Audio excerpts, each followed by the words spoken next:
आप सभी का आपके अपने एजुकेशनल चैनल समता एजुकेशन ट्रस्ट पर। और मैं हूं आपका जनरल अवेयरनेस और जनरल स्टडीज का एजुकेटर नवदीप सिंह। आज हम लोग डिस्कशन करने वाले हैं कि बहुत ही महत्वपूर्ण टॉपिक का, जो भारतीय अर्थव्यवस्था में एक बहुत बड़ा रोल निभाता है, जिसका नाम है नेशनल इनकम।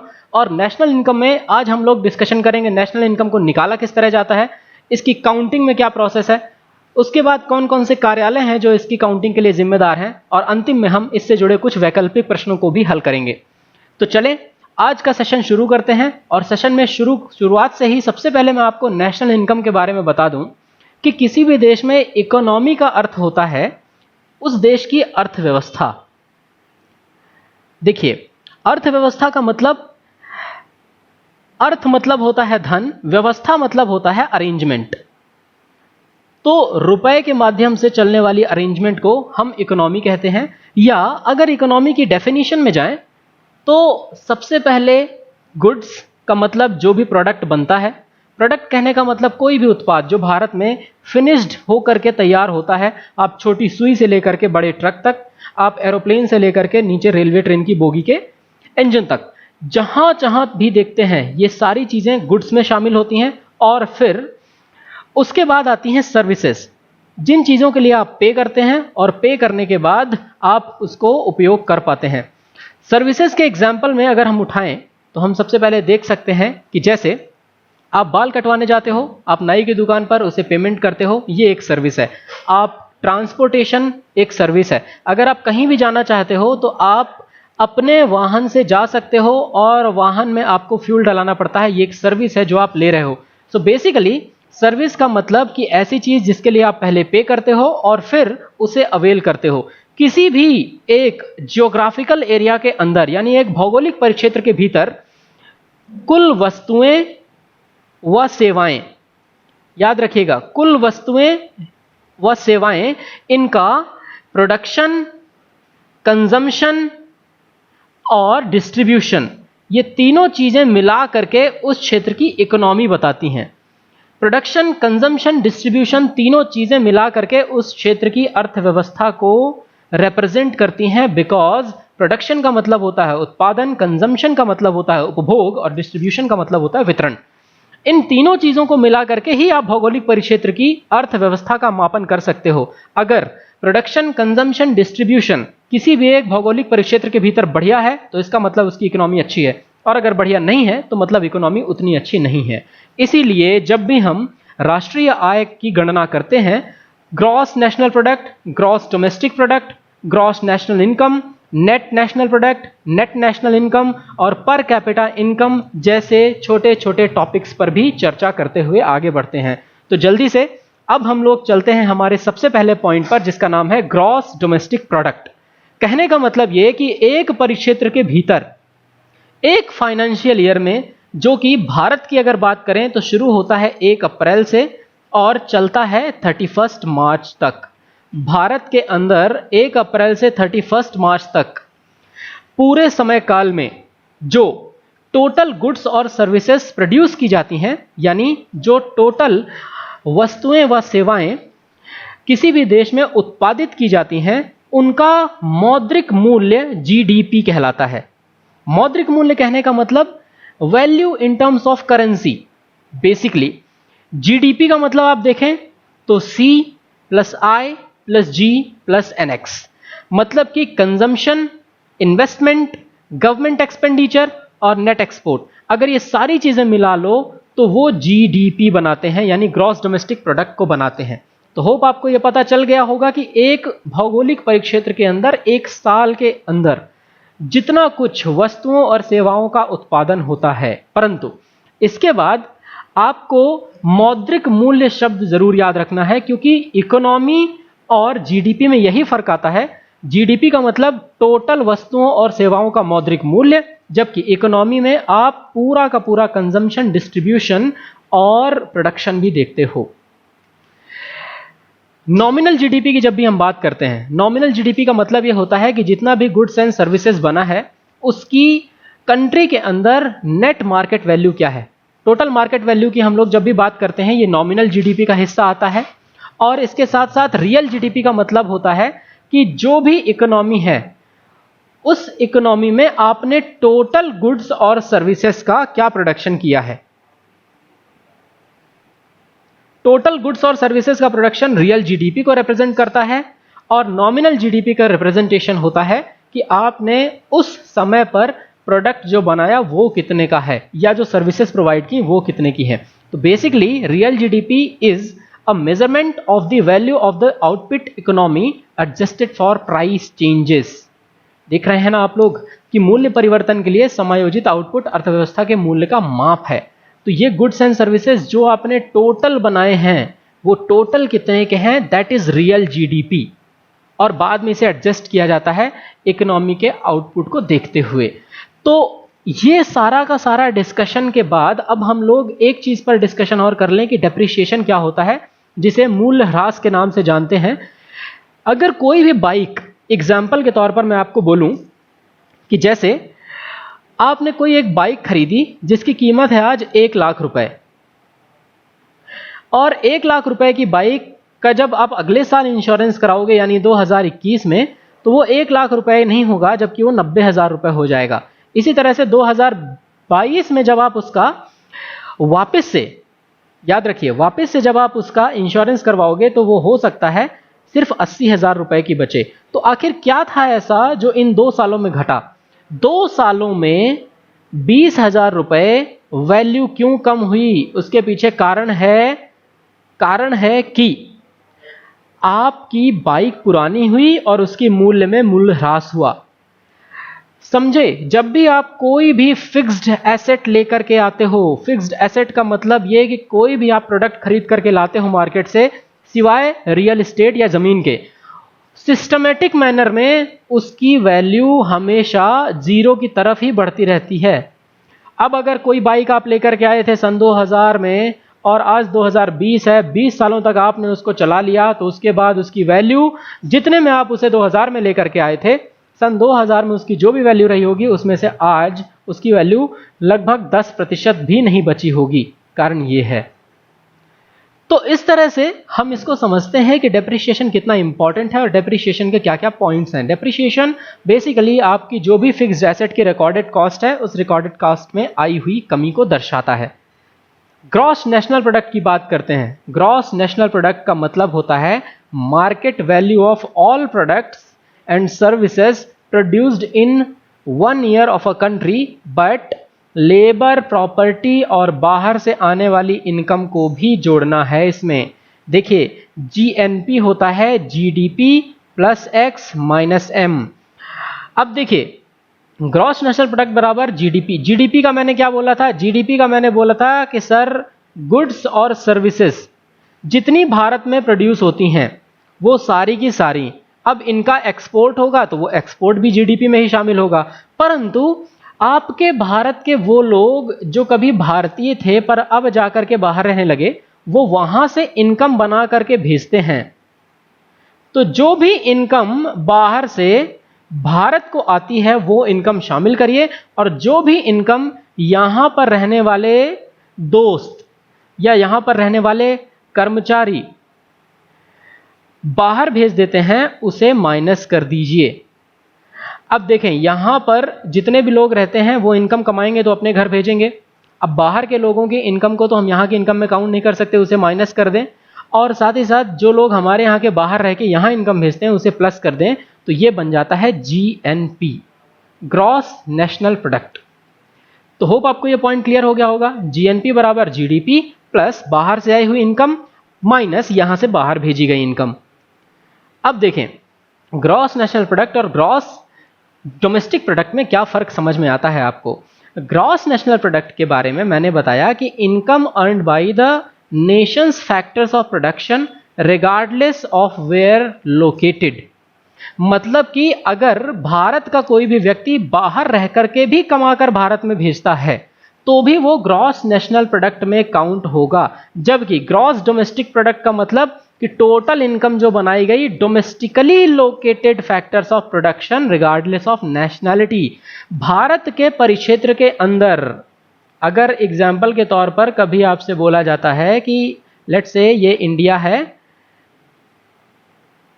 और इस इंडिया के अंदर इस पूरे के पूरे क्षेत्र में जो भी प्रोडक्शन हुआ है, इससे फर्क नहीं पड़ता कि वो चाइनीज कंपनी ने बनाया है, इससे फर्क नहीं पड़ता कि वो जापानीज कंपनी ने बनाया है, और इससे फर्क नहीं पड़ता कि वो किसी अमेरिकन कंपनी ने बनाया है। अगर वो भारत के अंदर है तो वो भारत का ही कहलाएगा। ठीक है, भारत का जीडीपी का हिस्सा कहलाएगा। अब देखिए, अगर आप जीएनपी में से जीडीपी को माइनस कर दें तो जो मैंने आपको पहले समझाया कि factor payments from and factor payment to, मतलब जो आपको बाहर से आया x माइनस एम, बाहर से आया माइनस जो बाहर गया। तो होप आपको ये पॉइंट क्लियर हो गया होगा। अब देखिए, जब भी डेप्रिसिएशन की बात करते हैं, डेप्रिसिएशन हमेशा जुड़ा हुआ है इनमें। अगर आप जीडीपी की बात करते हैं तो जीडीपी में अभी डेप्रिसिएशन है, डेप्रिसिएशन हटाया नहीं है, क्योंकि इसमें जितनी भी गुड्स और सर्विसेज हैं इन सभी की वैल्यू को तो हमने रख ही दिया है। अब अगर इसमें से हम डेप्रिसिएशन को माइनस कर दें, यानी कि अगर आज एक प्रोडक्ट बनाया है वो 1000 का है, तो एक पूरे फाइनेंशियल ईयर में जब हम जीडीपी की काउंटिंग करते हैं तो बीच में उसकी वैल्यू भी कम होती रहती है। अब मान लीजिए आज से आने वाले 6 महीने के बाद आज बनाई गई कुर्सी की कीमत सिर्फ आधी बची, तो इसका मतलब यह है कि 50% डेप्रिसिएशन हुआ। अगर आप जीडीपी में से डेप्रिसिएशन माइनस कर दें तो आपको मिलता है नेट डोमेस्टिक प्रोडक्ट। याद रखिएगा, नेट डोमेस्टिक प्रोडक्ट, हिंदी में कहते हैं इसे शुद्ध घरेलू उत्पाद। या एग्जाम्पल के तौर पर अगर मैं दूसरा कहूं आपको कि अगर आप जीएनपी में से डेप्रिसिएशन को माइनस कर दें तो आपको मिलेगा एनएनपी, नेट नेशनल प्रोडक्ट, यानी जिसे कहेंगे शुद्ध राष्ट्रीय उत्पाद। तो होप आपको यह पॉइंट क्लियर हो गया होगा कि डेप्रिसिएशन पहले तो माइनस नहीं होता, लेकिन जब जब जीडीपी ग्रॉस में से डेप्रिसिएशन माइनस होगा हमेशा नेट मिलेगा। जब सकल में से मूल ह्रास की गणना कम की जाएगी तो हमेशा उत्पाद शुद्ध मिलेगा। Point clear. ये देखिए, नेट नेशनल प्रोडक्ट आपके सामने है। नेट नेशनल प्रोडक्ट के बारे में मैंने आपको ये भी कहा कि जीएनपी में से यदि डेप्रिसिएशन हटा दिया जाए प्लांट और मशीनरी का तो एनएनपी मिलता है। NNP is equal to GNP minus depreciation. और बस यदि आपको ये मिल गया तो आप सीधे सीधे ये जान सकते हो कि राष्ट्रीय आय बराबर होगा net national product minus GST plus subsidy. तो होप आपको ये लॉजिक क्लियर होगा। पर इस लॉजिक को क्लियर करने से पहले आइए नेशनल इनकम की पूरी कैलकुलेशन के बारे में जान लें। देखिए, नेशनल इनकम की कैलकुलेशन हम दो जगह से करते हैं और उन दोनों जगहों का डिस्कशन हम अभी करेंगे। टोटल गुड्स और सर्विसेज जितनी भी एक इकोनॉमी के अंदर गिवन पीरियड ऑफ टाइम में वैल्यू की जाती है वो उस देश की नेशनल इनकम है। इस नेशनल इनकम में सब कुछ शामिल है। देखिए, नेशनल इनकम में टोटल कंजम्पशन भी शामिल है, टोटल इन्वेस्टमेंट भी शामिल है, टोटल गवर्नमेंट का एक्सपेंडिचर भी शामिल है, बाहर से आई हुई आय भी शामिल है और बाहर गई हुई आय भी शामिल है। सब कुछ इसमें शामिल किया, परंतु एक चीज जो है वो नहीं शामिल की, उसके बारे में हम लोग डिस्कशन करेंगे और वो होगा हमारा फैक्टर कॉस्ट। देखिए, जब भी हम डिस्कशन करते हैं फैक्टर कॉस्ट का, हमेशा याद रखिएगा उत्पादन लागत कहते हैं इसे। अगर किसी भी चीज को हम बनाना शुरू करें, मान लीजिए कि एक पेन की मैन्युफैक्चरिंग करनी है हमें, और उस पेन को बनाने के लिए सबसे पहले हम लोग रॉ मटेरियल खरीदेंगे, उस पेन पर मशीनिंग होगी, उस पेन के मटेरियल को रिफाइन किया जाएगा, इलेक्ट्रिसिटी का कॉस्ट होगा, लेबर का कॉस्ट होगा, पैकेजिंग का कॉस्ट होगा और फाइनली उसे डिस्पैच करने का भी कॉस्ट होगा। ये टोटल कॉस्ट मिला करके एक प्रोडक्ट जो बनाया जाता है उस प्रोडक्ट का total cost, total production cost of a product is called factor cost. देखिए, फैक्टर कॉस्ट कहलाता है। अब देन फैक्टर कॉस्ट में आ गया एक और चीज जुड़ेगा इसके साथ, वो है मार्केट प्राइस। अब यदि मान लीजिए उस पेन को बनाने का कॉस्ट है मेरा 100 रुपए एग्जाम्पल के तौर पर, तो मार्केट प्राइस कहने का मतलब फैक्टर कॉस्ट तो है ही। फैक्टर कॉस्ट में सरकार जीएसटी भी लेगी तो सरकार की जीएसटी भी उसमें जुड़ेगी। 100 रुपए की फैक्टर कॉस्ट थी, सरकार ने 10 रुपए जीएसटी लगा दिया तो 110 हो गया। पर साथ ही साथ भाई इसमें कोई प्रॉफिट भी तो कमाना चाहेगा, कोई भी प्रोडक्ट बनाएगा तो प्रॉफिट नहीं कमाएगा, इसका मतलब 5 रुपए प्रॉफिट भी जोड़ लो, तो वो मार्केट प्राइस बन गया कितना, 115 रुपए। तो इस तरह से आप समझ सकते हो कि जो फैक्टर कॉस्ट है वो सिर्फ प्रोडक्शन का कॉस्ट है, जबकि market price factor cost, GST और इंडिविजुअल के प्रॉफिट को मिला करके बनता है। अब आइए इस पॉइंट को हम अच्छे से समझें और किस तरीके से हम इसे समझ पाएंगे उसे भी हम लोग यहां पर जोड़ करके चलते हैं। देखिए, सबसे पहले जीडीपी की जब हम बात कर रहे थे तो जीडीपी में हमने सब कुछ शामिल किया था। यहां पर जीडीपी में सब कुछ शामिल था। अब जीडीपी में आपने कंजम्पशन भी शामिल किया, जीडीपी में आपने इन्वेस्टमेंट भी शामिल किया, गवर्नमेंट का एक्सपेंडिचर भी शामिल किया, साथ ही साथ बाहर से आने वाली इनकम भी शामिल की और बाहर जाने वाली इनकम को माइनस भी कर दिया। तो अब आपके पास बचा क्या? अब आपको सब कुछ ही तो लिखना है, परंतु जब भी आप नेशनल इनकम निकालते हैं, नेशनल इनकम कभी भी आप मार्केट प्राइस पर नहीं निकालते, आपको हमेशा फैक्टर कॉस्ट पर ही चाहिए होता है।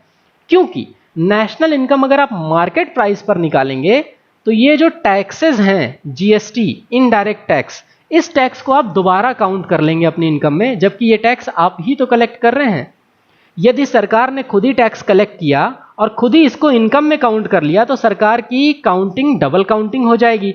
इसलिए इंडिविजुअल का प्रॉफिट वो हमेशा अलग होगा और सरकार का जीएसटी वो हमेशा अलग होगा। तो इस तरह से आप ये समझ सकते हो कि जो फैक्टर कॉस्ट है वही है असली हकदार कि उसे जोड़ा जाए हमारी सरकार की टोटल नेशनल इनकम में, जबकि जीएसटी और प्रॉफिट जो होता है, जीएसटी और प्रॉफिट इंडिविजुअल के हिस्से में आता है। जीएसटी इंडिविजुअल गवर्नमेंट के और प्रॉफिट इंडिविजुअल प्रोडक्ट बनाने वाले ऑनर के। तो ये पॉइंट क्लियर हो गया होगा। फैक्टर कॉस्ट को कैलकुलेट करना है हमें, और जब जब हम फैक्टर कॉस्ट का कैलकुलेशन करते हैं हमेशा याद रखिएगा कि मार्केट प्राइस बराबर फैक्टर कॉस्ट प्लस जीएसटी और प्लस प्रॉफिट। अब देखिए, फैक्टर कॉस्ट बराबर हो गया market price minus GST minus profit. अब आप ऐसा भी कर सकते हो कि देखिए, फैक्टर कॉस्ट बराबर market price minus GST plus profit, ऐसा कर सकते हो आप। अब ये देखिए, प्रॉफिट की जब भी बात आती है, प्रॉफिट को हम लोग नेशनल इनकम का हिस्सा नहीं मानते, क्योंकि अगर गवर्नमेंट के पास देखें तो गवर्नमेंट के पास नेशनल इनकम को शामिल तो करना ही है, नेशनल इनकम के साथ साथ गवर्नमेंट के पास जीएसटी भी पहुंचता है, लेकिन किसी की पर्सनल इनकम जो कि प्रॉफिट है वो तो गवर्नमेंट के पास पहुंचती नहीं ना, तो पर्सनल इनकम की काउंटिंग ही हटा देते हैं। यहां पे सिर्फ नेशनल इनकम और जीएसटी को कैलकुलेट करेंगे। तो देखिए, फैक्टर कॉस्ट बराबर हो जाएगा मार्केट प्राइस माइनस जीएसटी, जो भी इनडायरेक्ट टैक्स लगा है वो। अब देखिए किसका और कितना, तो आप ये समझ सकते हो कि एनएनपी का factor cost is equal to NNP net national product का मार्केट प्राइस माइनस जीएसटी। हमेशा याद रखिएगा माइनस जीएसटी। ये जो टोटल है आपको, ये टोटल आपको मिल रहा है, that is called the national income part. ठीक है, ये नेशनल इनकम कहलाता है। और अब आप यहां पर देख सकते हैं कि नेशनल इनकम को जब हम लोगों ने डिस्कस किया था तो देखिए, NNP factor cost per GST minus किया और सब्सिडी इसमें इसलिए जोड़ दिया क्योंकि सब्सिडी तो सरकार का ही खर्च है, जो सरकार इसी प्रोडक्ट पर छूट देती है, तो सब्सिडी इसी पे जुड़ जाएगी सारा का सारा। तो होप आपको ये पॉइंट पूरी तरह से क्लियर होता चल रहा होगा कि किस तरह से नेशनल इनकम को हम लोग कैलकुलेट करते हैं। और यहां पर आप देख सकते हो इस इमेज में पूरी तरह से आपको समझ में आ रहा है कि गवर्नमेंट की स्पेंडिंग कहां होती है, खर्च कहां होता है और किस तरह से सरकार पैसों को इकट्ठा करती है। चलिए अब आगे बढ़ते हैं और आगे बढ़ करके डिस्कस करते हैं कि पर कैपिटा इनकम क्या होता है। पर कैपिटा इनकम का मतलब एक किसी भी पर्सन की एवरेज इनकम जो कि वो इस देश में रहने पर कमाता है।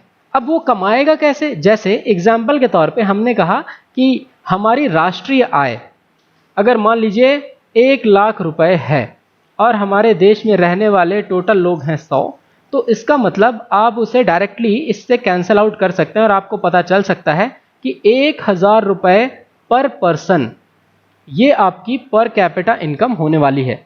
ओके, होप ये पॉइंट क्लियर हो गया होगा आपको। 1000 रुपए पर पर्सन ये आपकी पर कैपिटा इनकम है, लेकिन इसमें चेंजेस हैं कुछ। इस चेंजेस को आप समझेंगे कैसे? जब हम लोग पहली बार पर कैपिटा इनकम का कैलकुलेशन किए थे तो उस टाइम पर 1948-49 में 1948-49 में जो पर कैपिटा इनकम होती थी वो इंसान की थी सिर्फ 225 रुपए। और अगर आप देखोगे इस टाइम पर उन 2018-19 की जो पर कैपिटा इनकम है वो पर कैपिटा इनकम 1 लाख रुपए से भी ऊपर है सालाना। तो इसका मतलब ये कि काफ़ी ग्रोथ हुई 225 रुपए से 1 लाख रुपए। हालांकि इस तरह की पॉपुलेशन हमारी नहीं बढ़ी होती तो शायद ये 1 लाख रुपए से भी ऊपर होती और बहुत ज़्यादा ही ऊपर होती। पर कोई बात नहीं, पर कैपिटा इनकम एक एवरेज के कॉन्सेप्ट पर बेस्ड फॉर्मूला है जिसमें आप सीधे सीधे जो आपके देश की कुल राष्ट्रीय आय है अगर उसे कुल जनसंख्या से डिवाइड कर दो तो आपको प्रति व्यक्ति आय मिल जाएगी।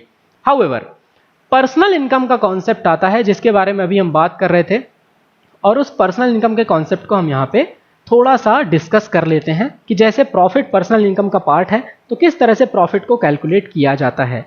देखिए कोई भी रेजिडेंट कहने का मतलब कि भारत में कोई भी निवासी जो उस देश में रह रहा है उसकी पर्सनल इनकम को कैलकुलेट करने के लिए हम हमेशा इंडिविजुअल की जो भी पेमेंट ट्रांसफर हुई है उसे नेशनल इनकम में जोड़ देते हैं। Social security contribution, corporate tax और अनडिस्ट्रीब्यूटेड प्रॉफिट्स को सब्सट्रैक्ट कर देते हैं, हटा देते हैं। देखिए पर्सनल इनकम बराबर नेशनल इनकम में इनकम ट्रांसफर पेमेंट प्लस किया माइनस किया क्या क्या social security contributions, undistributed profits of corporate, इन सबको माइनस कर दिया। तो किसी भी व्यक्ति की आप पर्सनल इनकम निकाल सकते हो 100% उसकी पर्सनल इनकम क्या है और उस पर्सनल इनकम पर फिर उसके डायरेक्ट टैक्सेस लगते हैं जबकि जीएसटी एक इनडायरेक्ट टैक्स है। एक बार फिर से रिवाइज कर लें, यदि ग्रॉस डोमेस्टिक प्रोडक्ट यानी सकल घरेलू उत्पाद का मतलब कि जो भी गुड्स और सर्विसेज आपके देश के अंदर एक वित्तीय वर्ष में बनाए गए वो सब। नेट डोमेस्टिक प्रोडक्ट का मतलब जीडीपी में से आप डेप्रिसिएशन माइनस कर दीजिए। ग्रॉस नेशनल प्रोडक्ट का मतलब कि आप जीडीपी में वो इनकम जोड़िए जो बाहर से आती है और नेट नेशनल प्रोडक्ट का मतलब कि आप ग्रॉस नेशनल प्रोडक्ट से वो माइनस कर दीजिए जो आपका डेप्रिसिएशन वाला पार्ट है। तो होप आपको ये समझ में आ गया होगा कि GDP plus income from abroad minus depreciation on assets अगर इतना कर दें तो आपको मिल जाएगा नेट नेशनल प्रोडक्ट और यही किसी देश की नेशनल इनकम होती है यदि इसे कैलकुलेट किया जाए फैक्टर कॉस्ट पर। तो होप आपको ये पॉइंट पूरी तरह से क्लियर हो गया होगा। आगे बढ़ते हैं हम जीडीपी और जीएनपी के बीच में एक बार डिफरेंस फिर से आपको बता देता हूं कि जीडीपी गुड्स और सर्विसेज के बारे में है जो कि एक फॉरेनर या किसी भी देश के निवासी द्वारा उस भौगोलिक परिक्षेत्र के भीतर उत्पादित की हुई वस्तु है। लेकिन जीएनपी का मतलब ये कि अपने भीतर तो उत्पादित सारी की सारी वस्तुएं हैं ही परंतु बाहर से आने वाली जितनी भी आय है उसे हमारे देश की आय में जोड़ दीजिए और हमारे देश में रहने वाले किसी भी विदेशी नागरिक द्वारा कमाया गया जो भी रुपया है वो यदि बाहर भेजा जा रहा है तो उसे घटा दीजिए और आपको मिलेगा जीएनपी यानी कि सकल राष्ट्रीय उत्पाद। होप आपको ये पॉइंट पूरी तरह से क्लियर हो गया होगा। अब आ जाते हैं डिस्पोजेबल इनकम पे। डिस्पोजेबल इनकम देखिए पर्सनल इनकम में भी क्या क्या होता है। पर्सनल इनकम के बाद यानी कि income of individuals eight there disposal after paying direct tax liabilities, यानी इनकम टैक्स पे करने के बाद जो आपको मिला वो आपका डिस्पोजेबल इनकम है, वो आपकी आय है जो आप सच में काउंट कर सकते हो। देखिए personal income minus direct taxes घटा करके दोस्त। चलिए इतना सारा कॉन्सेप्ट है जो हम लोगों ने डिस्कस किया regarding this national income. National income में इसको कैलकुलेट करने के साइमन कुजनेट्स ने 3 तरीके दिए। सबसे पहला तरीका दिया प्रोडक्ट मेथड। अब देखिए प्रोडक्ट जब भी बनता है तो हमेशा बनता है मैन्युफैक्चरर के पास। मैन्युफैक्चरर हमेशा उसे उठा करके देता है डिस्ट्रीब्यूटर को। डिस्ट्रीब्यूटर जो होता है वो उसे उठा करके देता है किसी न किसी एक जो रिटेलर होता है उस रिटेलर वाले पार्ट को और जो रिटेलर होता है वो रिटेलर उसे उठा करके देता है कंज्यूमर को। ओके तो मैन्युफैक्चरर के बाद से वो होलसेलर के बाद डिस्ट्रीब्यूटर के बाद रिटेलर के बाद कंज्यूमर तक पहुंचती है। यदि आप प्रोडक्ट मेथड की बात करें तो फाइनल गुड्स की जो भी वैल्यू है वो फाइनल प्रोडक्ट की वैल्यू जो कंज्यूमर लेवल पर आपको मिल रही है हम उससे। दूसरा, इनकम मेथड में हम ये देखते हैं कि जो लोग हमारे देश के अलग अलग सेक्टर्स में कमाई कर रहे हैं वो कमाई कमर्शियल इंटरप्राइजेस द्वारा किस तरह से कर रहे हैं, उसमें जो भी रिसिप्ट है जैसे टोटल रेंट है, टोटल वेजेस है, टोटल इंटरेस्ट है, टोटल प्रॉफिट है, इन सबको जोड़ करके। और तीसरा कंजम्पशन मेथड जिसको एक्सपेंडिचर मेथड भी कहते हैं, यानी कि इनकम जो कि सेविंग के फॉर्म में या कंजम्पशन के फॉर्म में कहीं ना कहीं यूज की जा रही है। तो अभी भारत की अगर बात करें तो भारत में एक्सपेंडिचर मेथड का तो इस्तेमाल नहीं किया जाता, लेकिन भारत में प्रोडक्शन मेथड जिसको वैल्यू एडेड मेथड भी कहते हैं और साथ ही साथ इनकम मेथड का इस्तेमाल किया जाता है नेशनल इनकम को कैलकुलेट करने के लिए। तो नेशनल इनकम को कैलकुलेट करने के लिए income method plus production method का यानी वैल्यू एडेड मेथड का इस्तेमाल किया जाता है। आगे बढ़ करके अब मैं आपको कुछ फैक्ट्स बता दूं और फैक्ट्स के बाद हम लोग सॉल्व करेंगे एमसीक्यूज। फैक्ट में सबसे पहली बात यह है कि नेशनल इनकम को कैलकुलेट करने के लिए सबसे पहला अटेम्प्ट किया था दादा भाई नौरोजी साहब ने सन 1867-68 की। इन्होंने उस समय पर रफली एक नेशनल इनकम की कैलकुलेशन दी थी और उस कैलकुलेशन में बताया था कि भारत में प्रति व्यक्ति आय प्रति वर्ष सिर्फ 20 रुपए है। और उन्होंने एक किताब भी लिखी थी, उस किताब का नाम क्या है जल्दी से मुझे कमेंट सेक्शन में लिख करके बताइएगा कि किस किताब में उन्होंने इसके बारे में लिखा था कि भारत में प्रति व्यक्ति आय 20 रुपए है। ठीक है, आगे पहला scientific method professor VKRV Rao साहब ने दिया था 1931-32 में, लेकिन सेटिस्फैक्ट्री नहीं था, लोगों ने उसे सही नहीं कहा। बाद में official attempt national income committee द्वारा किया गया जो कि 1950 में बनी थी प्रोफेसर PC महालनोबिस की अध्यक्षता में, 1949 में। और नेशनल इनकम कमेटी रिपोर्ट 1954 के हिसाब से नेशनल इनकम भारत की हुआ करती थी 8,710 करोड़ रुपए 1948-49 में और पर कैपिटा इनकम हुआ करती थी 225 रुपए प्रति व्यक्ति प्रति साल। परंतु अगर आप यही देखें भारत में अब तो 1 लाख के ऊपर जा चुकी है और भारत की जो नेशनल इनकम है वो 1,17,000 करोड़ से ऊपर जा चुकी है। इंडिया में कौन सा ऐसा ऑर्गेनाइजेशन है जो इसे कैलकुलेट करने का कार्य करता है, तो उसके लिए जान लीजिएगा CSO सेंट्रल स्टैटिस्टिकल ऑर्गेनाइजेशन, या जिसे अब सेंट्रल स्टैटिस्टिक्स ऑफिस के नाम से जाना जाता है, वही नेशनल इनकम का कैलकुलेशन करता है। और उसके हिसाब से भारत में 3 क्षेत्र हैं जहां से नेशनल इनकम रिसीव होती है। पहला है प्राइमरी, दूसरा है मैन्युफैक्चरिंग, तीसरा है सर्विस। देखिए प्राइमरी सेक्टर का मतलब ऐसे सेक्टर जो बहुत ही बेसिक हैं, जैसे मत्स्य पालन, खेती करना, खदान, ये सब सारे के सारे सेक्टर्स, इनको बोलते हैं प्राथमिक क्षेत्र। मैन्युफैक्चरिंग या द्वितीयक क्षेत्र उन्हें कहते हैं जहां पे car factory, bravery, flour mill, आटा, मैन्युफैक्चरिंग, कंस्ट्रक्शन, ये सब कुछ होता है वो। और सर्विस सेक्टर में हमेशा banking, retail shop, restaurants, telecommunication, transportation, ये सभी सारी की सारी सर्विसेज IT सर्विस सेक्टर में काउंट की जाती हैं। तो इस तरह से 3 सेक्टर्स हैं जिनमें से ये काउंटिंग की जाती है। हालांकि फॉरेन नेशंस की बात करें तो फॉरेन नेशंस में 5 सेक्टर कहे जाते हैं, जिनमें से एक सेक्टर होता है क्वाटरनरी सेक्टर और एक होता है क्विनरी सेक्टर। क्वाटरनरी सेक्टर में वो लोग रखते हैं उन लोगों को जो एजुकेशन का कार्य करते हैं और क्विनरी सेक्टर में वो लोग रखते हैं हाई लेवल इंटेलेक्चुअल्स को जो देश को चलाते हैं। परंतु भारत में ऐसा नहीं है, भारत में सिर्फ 3 ही सेक्टर हैं जिन 3 सेक्टरों से इनकम बनाई जाती है। अब आइए एमसीक्यूज के सेशन को थोड़ा सा डिस्कस कर लें कि जीडीपी की डेप्रिसिएशन हटाने के बाद वैल्यू क्या होती है। तो जीडीपी से यदि डेप्रिसिएशन हटा दिया आपने तो आपको मिलेगा एनडीपी, नेट डोमेस्टिक प्रोडक्ट। और इसके बाद अगला क्वेश्चन ये है कि एनएनपी कंज्यूमर पॉइंट पर क्या होता है। तो कंज्यूमर पॉइंट यानी कि जब कोई उसे खरीदने जाता है तो एनएनपी हमेशा मार्केट प्राइस पर होता है, याद रखिएगा। आगे बढ़ करके हम लोग अब जानते हैं कि average income of the country, देश की औसत आय क्या है। देश की औसत आय होती है पर कैपिटा इनकम, प्रति व्यक्ति आय। और इसके बाद चौथा क्वेश्चन आपके सामने कि व्यक्तिगत आय की गणना करते समय राष्ट्रीय आय में निम्नलिखित में से किसे जोड़ा जाता है। ये देखिए, तो इसमें से transfer of payment to individuals, social security contributions, corporate taxes और डिस्ट्रीब्यूटेड प्रॉफिट्स। आपने देखा है कि इन तीनों को तो माइनस ही कर दिया जाता है, जबकि transfer of payments to individuals को जोड़ दिया जाता है। अगला क्वेश्चन ये है कि नेशनल इनकम एस्टिमेशन किसकी रिस्पॉन्सिबिलिटी है। तो हमेशा याद रखिएगा कि ये रिस्पॉन्सिबिलिटी है सेंट्रल स्टैटिस्टिक्स ऑफिस की, CSO। और CSO के क्लासिफिकेशन के अनुसार इंडस्ट्रियल सेक्टर किस में बिलोंग करता है, तो हमेशा याद रखिएगा इंडस्ट्रियल सेक्टर बिलोंग करता है सेकेंडरी सेक्टर में। सेकेंडरी सेक्टर का मतलब होता है मैन्युफैक्चरिंग, इंजीनियरिंग और कंस्ट्रक्शन से रिलेटेड सेक्टर। तो होप आपको ये सारे पॉइंट्स क्लियर हो गए होंगे। हमारे वीडियो को यूट्यूब पे लाइक जरूर करिए, इसे शेयर करिए, मैक्सिमम लोगों तक पहुंचाइए और चैनल को कर लीजिए सब्सक्राइब और ज़्यादा से ज़्यादा लोगों तक इसे भेज दीजिए। Thank you very much. जय हिंद।